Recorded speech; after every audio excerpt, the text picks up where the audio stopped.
नमस्कार साथियों। Saraswati career point में आप सभी का स्वागत है। डेली करंट अफेयर हमारा डेली सीरीज आज 5 नवंबर।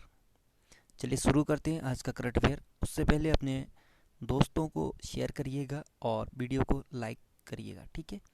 चलिए शुरू करते हैं। भारतीय वायुसेना ने सुखोई विमान से किस मिसाइल का सफल परीक्षण किया? तो ब्रह्मोस मिसाइल का, ठीक। भारतीय वायुसेना ने सुखोई विमान से ब्रह्मोस मिसाइल का दूसरा सफल परीक्षण बंगाल की खाड़ी से किया है और चीन के साथ बढ़ते तनाव के कारण इस मिसाइल का परीक्षण किया गया है। यह मिसाइल दूर तक अपने लक्ष्य को मार गिराने में सक्षम है। भारतीय वायुसेना या इंडियन एयरफोर्स 8 अक्टूबर 1932 को इसकी स्थापना हुई थी। मुख्यालय नई दिल्ली में। वायुसेना दिवस 8 अक्टूबर को मनाया जाता है। वर्तमान में वायुसेना के अध्यक्ष हैं air chief marshal RKS Bhadauria, Rakesh Kumar Singh Bhadauria. New Zealand देश में पहली भारतीय महिला मंत्री कौन बनी? प्रियंका राधा कृष्णन। न्यूजीलैंड की राजधानी वेलिंगटन। करेंसी है न्यूजीलैंड डॉलर और प्रधानमंत्री है जेसिंडा अर्डन अर्डर्न। किसने फिट इंडिया वॉकथॉन जीती है? तो ये अजय कुमार सिंह ने।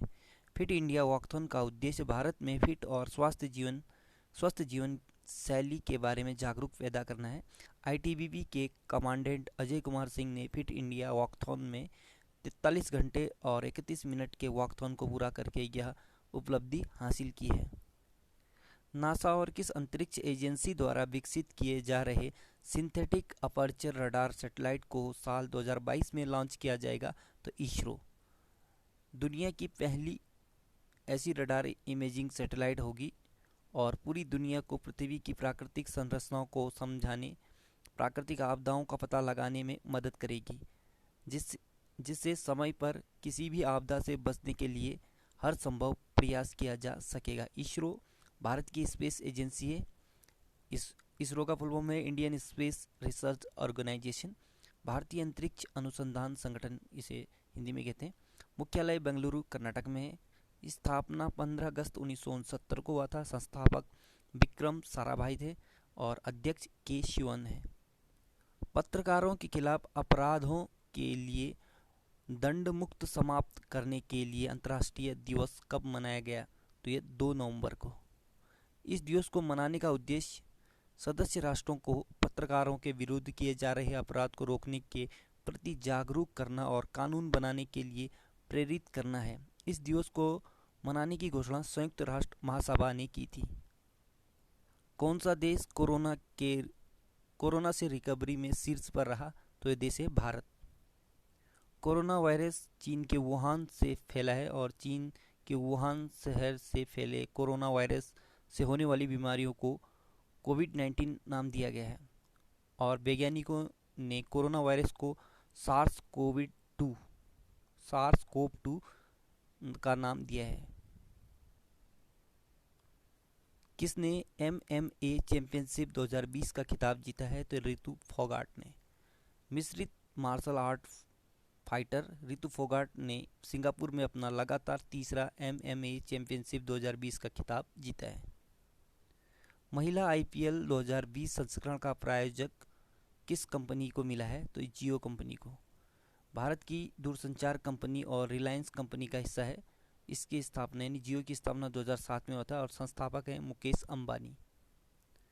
Electronic sector skill council of India के नए CEO कौन बने हैं? तो ये PVG Menon. Electronic sector skill council of India Bharat का गैर लाभकारी संगठन है और इसका मुख्यालय नई दिल्ली में है।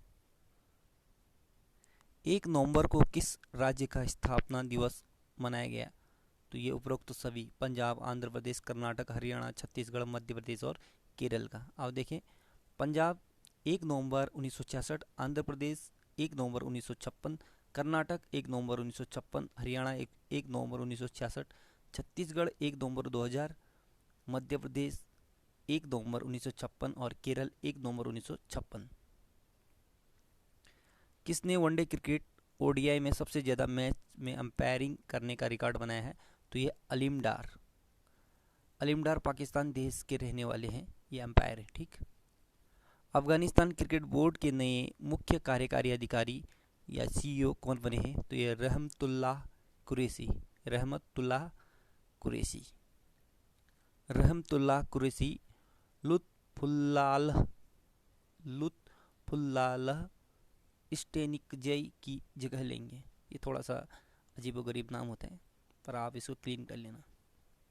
रिजर्व बैंक की एक रिपोर्ट के मुताबिक देश का विदेशी मुद्रा भंडार रिकॉर्ड कितने डॉलर पर पहुंच गया है? तो ये 5.4 अरब डॉलर पर। देश का विदेशी मुद्रा भंडार 5.412 अरब डॉलर बढ़कर 560.532 अरब डॉलर की सर्वकालिक ऊंचाई पर पहुंच गया है। इससे पहले 16 अक्टूबर को खत्म हफ्ते में भंडार 3.615 अरब डॉलर की बढ़ोतरी के बाद 555.12 अरब डॉलर पर रहा था। भंडार में बढ़ोतरी की मुख्य वजह फॉरेन करेंसी असेट्स एफसीए में इजाफा होना था, जो कुल रिजर्व का बड़ा हिस्सा है। फॉरेन करेंसी असेट्स और डॉलर की टर्म में देखा जाता है। इसमें फॉरेन एक्सचेंज रिजर्व में रखे गैर अमेरिकी यूनिट जैसे यूरो, पाउंड और येन में बढ़ोतरी और गिरावट का असर शामिल होता है। कौन सा देश विश्व में सबसे ज़्यादा प्लास्टिक कचरे के निर्माण में पहले स्थान पर पहुंच गया है? तो ये अमेरिका। किस राज्य सरकार ने 600 रुपये में कोरोना टेस्ट करने का फैसला लिया है? तो ये उत्तर प्रदेश ने। ठीक है। नॉन कोविड केयर के मरीजों को कोरोना वायरस की आरटीपीसीआर जांच में 60% की कमी करते हुए 600 रुपये निर्धारित कर दिए हैं। अभी तक ऐसे मरीजों को कोरोना टेस्ट के लिए 1500 रुपये देने पड़ते थे। भारत ने किस देश से 11,000 कोल्ड वेदर क्लोथिंग सिस्टम खरीदने का समझौता किया है? तो ये यूएसए यानी अमेरिका से। ठीक है। भारत ने लद्दाख में वास्तविक नियंत्रण रेखा line of actual control LAC के साथ लगे फ्रंट क्षेत्रों में तैनात अपने सैनिकों के लिए संयुक्त राज्य अमेरिका से extended cold weather clothing system के 11,000 सेट खरीदने के लिए समझौता किया है। यूनेस्को द्वारा बायोस्फीयर रिजर्व का दर्जा किसे दिया गया है? तो ये पन्ना टाइगर रिजर्व को।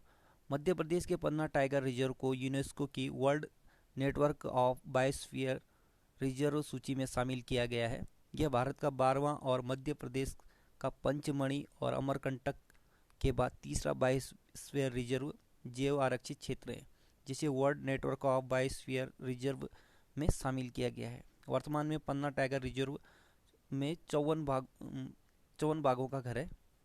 पन्ना प्रदेश मध्य प्रदेश की राजधानी भोपाल है और मध्य प्रदेश के राज्यपाल हैं आनंदीबेन पटेल और मुख्यमंत्री हैं Shivraj Singh Chauhan.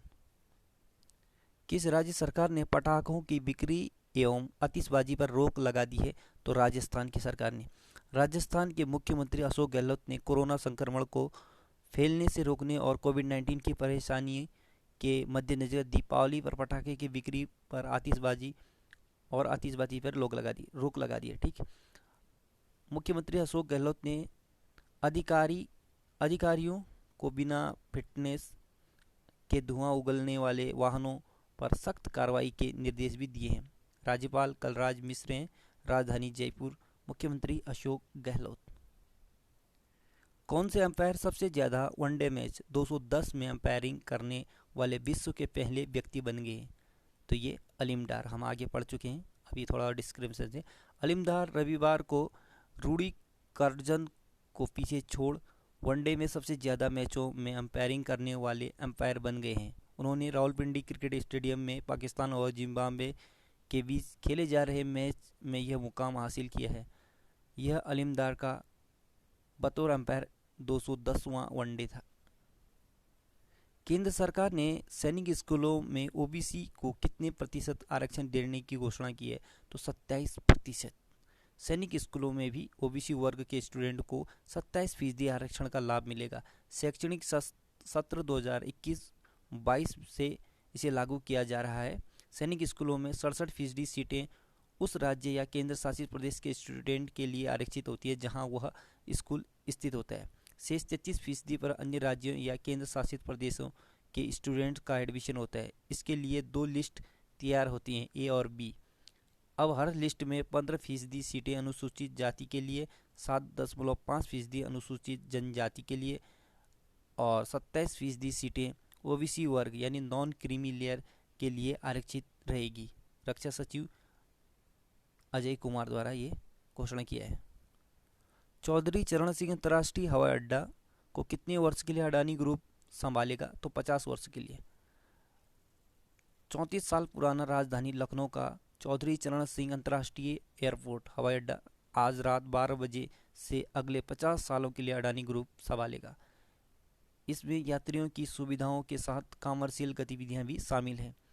Air traffic control पहले की तरह एटीसी और सुरक्षा का जिम्मा केंद्रीय औद्योगिक सुरक्षा बल यानी सीआईएसएफ पर होगा। राज्यपाल आनंदीबेन पटेल राजधानी लखनऊ और मुख्यमंत्री हैं योगी आदित्यनाथ। तो साथियों, आज का करंट अफेयर यहीं पे समाप्त होता है। आपसे अनुरोध है कि आप पढ़ते रहिए और अपने आप को एक अच्छे से डेडिकेशन दीजिए, ताकि कल के दिन कहीं पर भी आपका अपना प्रतिभा दिखाने की बात आए तो वहाँ पर आप पीछे न रहें। ठीक है। जाते जाते एक और खबर, माही नदी भारत की एकमात्र नदी है जो कर्क रेखा को 2 बार काटती है। ठीक है। तो इसी के साथ इस विषय को यहाँ पर समाप्त करते हैं। कल फिर हाजिर होंगे, तब तक के लिए आपका दिन शुभ हो। माफ़ कीजिएगा, थोड़ा सा लास्ट में बोलने में मेरे को मिस्टेक हो गया। तब तक के लिए गुड लक, आपका दिन शुभ हो।